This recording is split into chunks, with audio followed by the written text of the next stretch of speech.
Many ceramicists working today would not want to be called ceramicists. They would want to be called artists or makers, perhaps. And I think that Magdalene Odundo is certainly one who has transcended the categorisation of craft. And I think that the categorisation of craft has also been exploded as well. Sotheby's is the temporary custodian of some of the world's most rare, remarkable and coveted art and objects. In each episode, we'll be exploring the significance and journey of an extraordinary work told by those who know it best. This is The Specialist.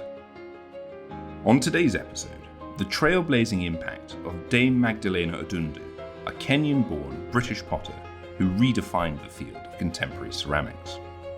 Her sculptural vessels set new records for the medium at the auction of visionary collector Sydney Denton, one of her greatest champions. Julia Fischel is head of the Modern Art Day Sale in London. She specialises in Impressionist and modern art with a particular interest in British 20th and 21st century studio ceramics. Let's join Julia now with more. Dame Magdalene Odundo was born in Nairobi in 1950. In 1971, she moved to the UK to study at the Cambridge College of Art. And while she was there, she spent a lot of time looking at the art that was on view in the museums in Cambridge, particularly Kettle's Yard. Kettle's Yard was founded by Jim Eade, the curator at the Tate, and his wife Helen Eade. And together they put together an incredible collection of the artists who were working at the same time as they were alive. Kettle's Yard became a great source of inspiration for her. This was the first time that Odundo had really experienced and encountered these artists, and particularly the work of Henri Gaudier-Breschke, who had a huge impact on her. After having this sort of revelation that she was destined to become an artist, she then started studying at the West Surrey College of Art and Design in Farnham. And there she had an important encounter with a potter called Michael Cardew. And Michael Cardew is most well known for setting up the Pottery Training Centre in Abuja in Nigeria. He said to Magdalene Odundo, "Why don't you go and spend some time there?" She did 2 months of a residency at the Abuja Pottery. She had been experiencing ceramics and art that were really British focused. But in Abuja, what she encountered was how to make traditional Nigerian pottery. This was a female tradition, very interestingly, of female potters who would hand coil and hand build pots. And this had a really transformational impact on her artwork and her way of working. At Sotheby's in London, we have always wanted to mix ceramics in with other artworks.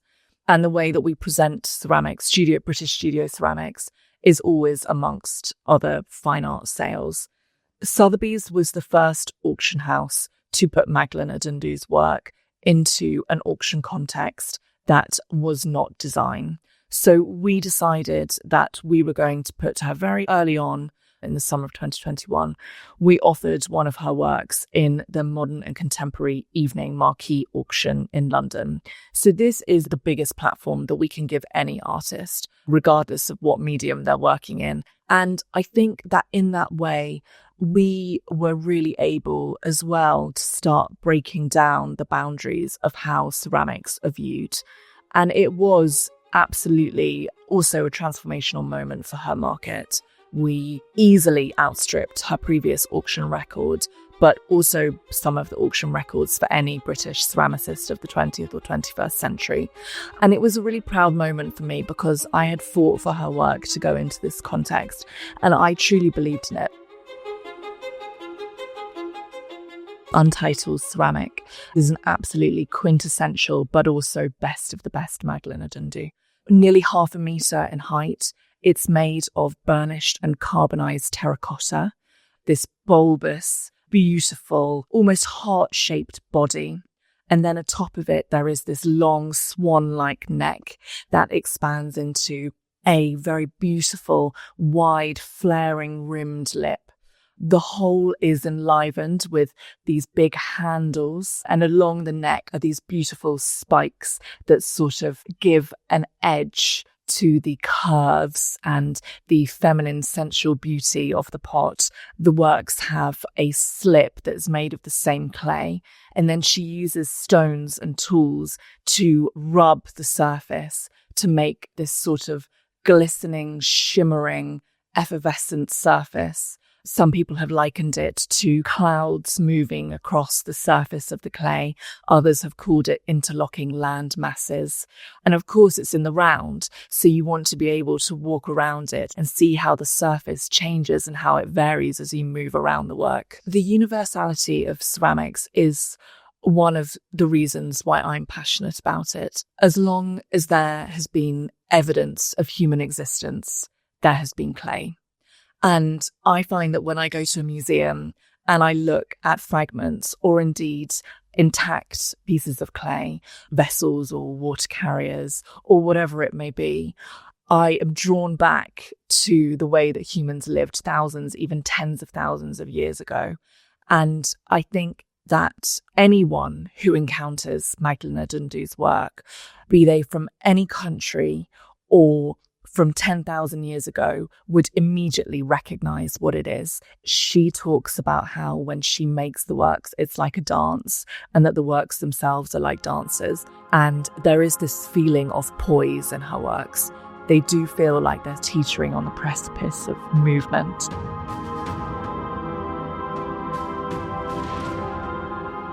Sydney Denton was a really unusual and understated collector.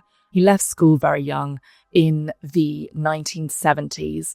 He founded a bicycle shop in Oxford. And when he started to become successful, he started buying ceramics.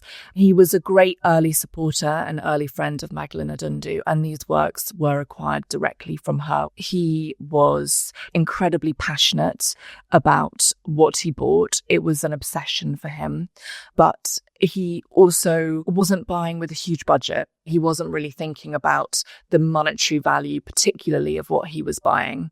He was proud of the fact that he had this eye, that he was able to pick out an amazing ceramicist, and that he had the foresight and the vision to buy an artist who would go on to become a world-renowned and world-famous ceramicist. I first came to know Sydney through an exhibition in 2019 that was dedicated to Magdalene Odundo. I had seen this in the exhibition and in the catalogue, and I thought, you know what, I'm just going to write him a letter and see what happens. I would like to meet this man.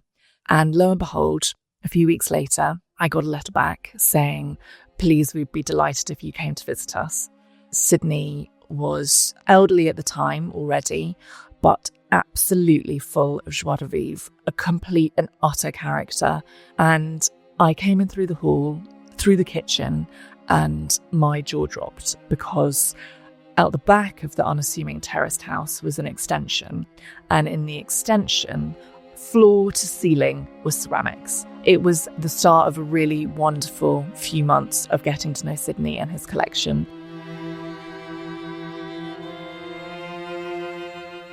When Sydney very sadly died, we were contacted by his family, and they were considering selling his collection. And they wanted an auction house who would take it on, who would do justice, not just to the works in a financial sense, but also really celebrate the legacy of Sydney and make sure that the collection that he had put together and his love for studio ceramics was celebrated in a way that felt fitting for his life and for his collecting practices as well. The collection really told a history of British studio ceramics, but I think not only was it standout names, but it was also huge. There were 220 works within the collection that we presented for sale in 2 different sales. There was a dedicated standalone live auction, and then there was also an online component as well. And we had a variety of different talks and events that really celebrated Sydney's life. All in all, it captured him, captured his collection, and I hope did justice to the man. We offered Magdalene Odundo's Untitled with an auction estimate of £150,000 to £250,000. That at the time was the highest estimate that had ever been put on a Magdalene Odundo. It was below her auction estimate record, which was around £500,000, but it was still the highest ever starting point. I was the auctioneer for the sale, and when you are auctioneering your own sale, it is always a particularly nerve-wracking undertaking because you care so much. And I had been involved in this from the very outset. And so stepping up on the rostrum, I have to admit that my hands were shaking, my heart was racing. I felt a huge amount of responsibility to get this right.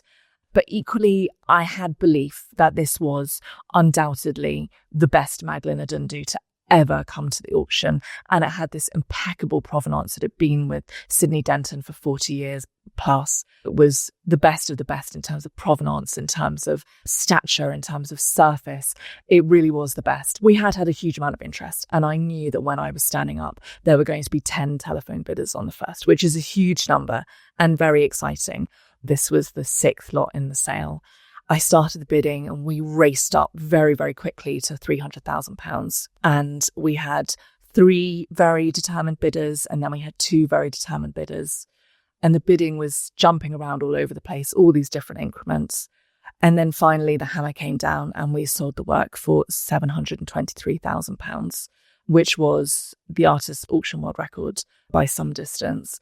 And it wasn't just the auction world record, it was also the sense that we had done it right, that we had given the collection its due, that we had given the work its due. And when the hammer comes down on a great result like that, as the auctioneer, you're always filled with a huge amount of adrenaline, and I was filled with a huge amount of emotion.